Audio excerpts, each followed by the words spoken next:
Welcome back mga kabayan sa aking YouTube channel. Medyo nag-iba yung boses ko ngayon kasi nagkasipon ako. At dating gawin na naman tayo araw ng Sabado, Saturday night. At ngayon ang una kong gagawin ay pupunta muna ako ng Tayanan ng Loto. Yun, maulan pa rin dito sa South Korea. Simula pa to kaninang umaga, ulan ng ulan. Parang sa Pinas din siguro. Nakita nyo yung ilog. Ayan. Ang laki ng tubig na rin. Malabo na oh. Punta muna tayo na Tayanan ng Loto. Tapos grocery. Mamaya tagay na naman. Tsaka pala habang tumatagay tayo mamaya ay doon tayo magsa-shoutout. Ulit tayo Tayanan ng Loto. Hindi pa sana ako tatayanan ng Loto ngayon. Kaso nung nakaraang linggo ay tumama ako ng 5,000 won. Nakatatlong number ako. Kaya napilitan din akong bumalik dito para itaya na lang ulit. Tapos dadagdagan ko na lang ng 5,000 won para 10 combination ulit ng number ang tataya natin ngayon. Baka swertihin. Nakataya na ulit tayo ng Loto 6:45 mamayang gabi. Abangan natin kung anong labas.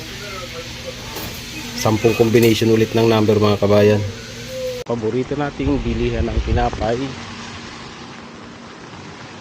Ganda dun. Dire-diretso ang ulan. Patak-patak lang.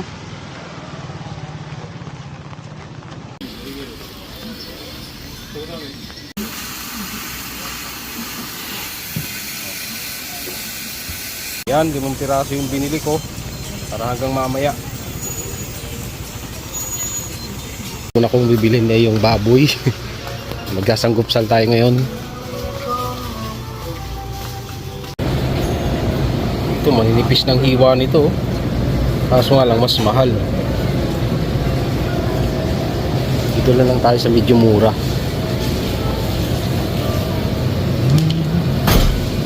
Yun. Ito medyo mura 9,000 won. 8,000 won lang pala. Yan. Maninipis na rin ang hiwa niya. 피자 치즈예요, 고객님. 지금이고 3,980원 흰자가로 드려요. 3점 세트로. Tumikim ako ng pre-taste ng pizza. Medyo matabang. Ito, lagi namang nakasale ito mga kabayan. Ayan, mura lang 1,350 won. Punti lang din naman to. Ilang grams ba to? 700 grams. Ayan. Pwedeng pang dalawang gamitan, pero isa lang pag yung siguro kung maraming makakain na baboy. Tapos lettuce nga pala. Nasa yan. Ito. Sakto lang din naman ang dami nito. Ayan, 1,500 won. Pwede na.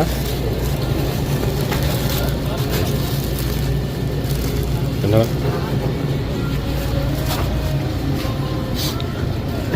Try nating bumili nito. Naka-sale naman siya. Ayan o. Dito. Ayan o. Tangsuyok ang tawag mga kabayan. Tungshim tangsuyok. Sweet and sour pork. Yan. Pwede natin bumili nito. Tikman natin mamaya. Tapos yung red wine na lang na maliit, yung titirahin ko ngayon. Yun. Jinro House Wine 500 ml 2,700 won. Yun. At ito lang bibilin ko ngayon mga kabayan. Uwi na tayo. At tagay-tagay na ulit. Ito na yung mga pinamili ko kanina. Yung baboy. I-oven ko na lang to. Itong Tungshim tangsuyok. Nakatikim na ko nito mga kabayan sa labas. Ayan, try natin naman itong oven lang. Tapos yung lettuce, tapos itong sausawan, pang sanggupsal, tapos yung red wine, tapos yung natira kong binili kanina na tinapay. Okay, lutuin ko lang to. Iba naman tayo ng pwesto. Dito ako ngayon sa labas. Ayun, sa tabi ng company ng boss ko. Yan. At dito muna tayo magsha-shot kasi para maiba naman yung pwesto natin. Yan na yung tangsuyok na binili ko kanina. May sauce na kasama ng sauce yan. Tapos ito yung pang sanggupsal natin. Niluto ko na rin. Tapos yung sausawan. Tapos lettuce. Ayun. Dito muna tayo maglilibang-libang mga kabayan. Mas maganda dito. First time kong gawa ng content dito sa labas. Dahil nakita nyo naman yung mga laging gumagawa ko ng content sa loob ng kwarto. Sawan.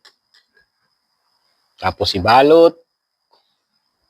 Kainin.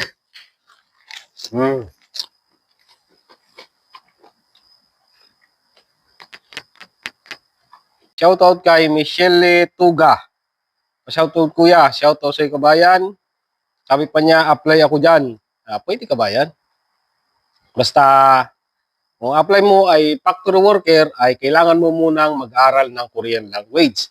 Pero kung apply mo naman ay seasonal worker, hindi mo na kailangan mag-aral ng Korean language at magtanong ka sa munisipyo sa inyo or LGU kung nagpapaalis sila ng seasonal worker papunta dito sa South Korea. At ito pa yung isang may nagtanong na kababayan natin. Simple lang naman itong tanong niya. Madali lang naman sagutin to, pero doon sa mga hindi pa nakakalam tungkol sa pag-apply ng trabaho dito sa South Korea, pero doon naman sa marami ng alam, ay siguro pagtatawanan nyo itong tanong niya, no? Ito yung sabi niya, paano mag-TNT? Madali lang ito kung paano mag-TNT, pero mahirap. Paano mag-TNT? Siguro wala pang alam tungkol sa TNT si kabayan. Doon sa mga hindi pa nakakalam kung ano ang ibig sabihin ng TNT, yan yung mga walang visa. Mga walang working visa, illegal na nagtatrabaho dito sa South Korea. TNT, tago ng tago. Maraming ng TNT dito sa South Korea mga kabayan. Kalimitan dyan, karamihan dito, yung mga dating EPS factory worker, na mga dating mga legal na E9 visa, ay pagkatapos ng kontrata, siguro yung kalimitan kasi wala pang ipon, ang ginagawa nila, hindi na sila umuwi ng Pilipinas, tumataka sila at pumupunta sa ibang company.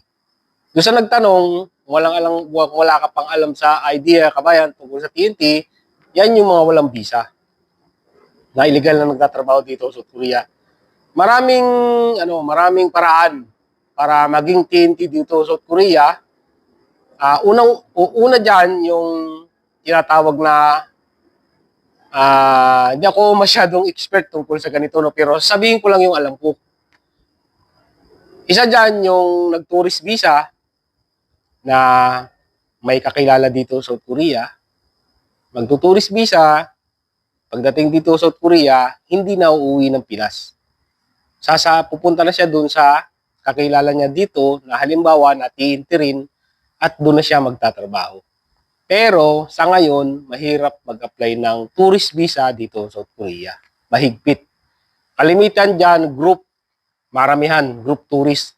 May nabalitaan ako dyan, isa pa, na doon naman pero mga kabayan mahirap.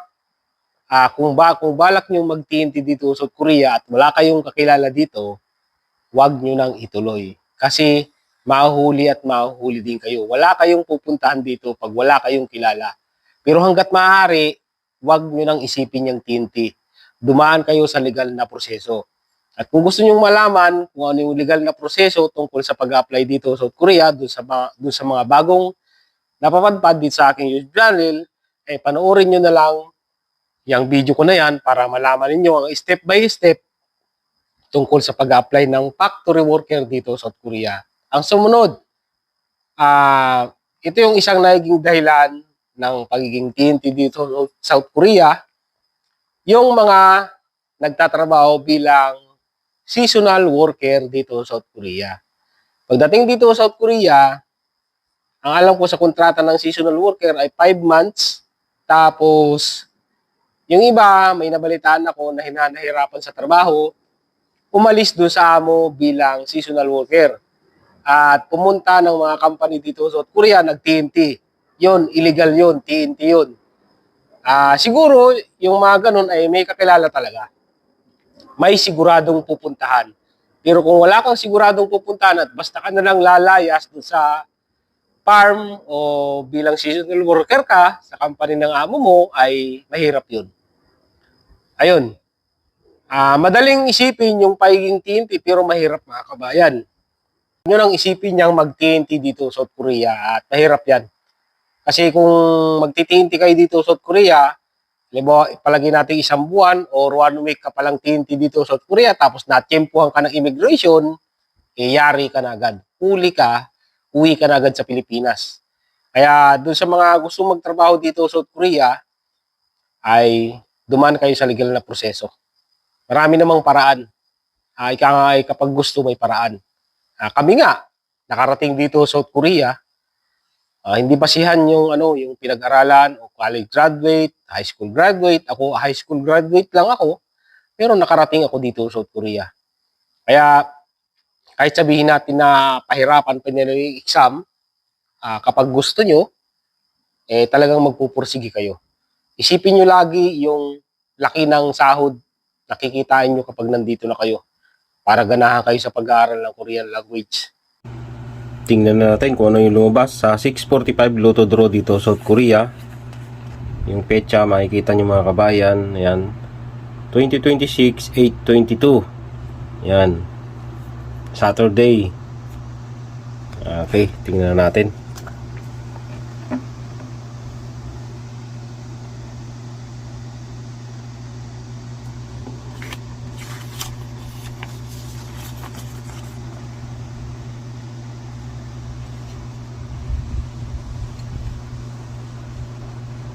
Nako. Dalawa nakuha. Sa baba, 2. Ayun. Wala. Hindi nakatatlo mga kabayan. Talo dyan sa isa. Tingnan natin itong pangalawa.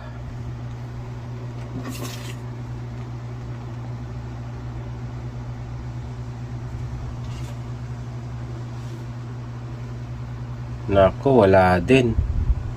Talo mga kabayan.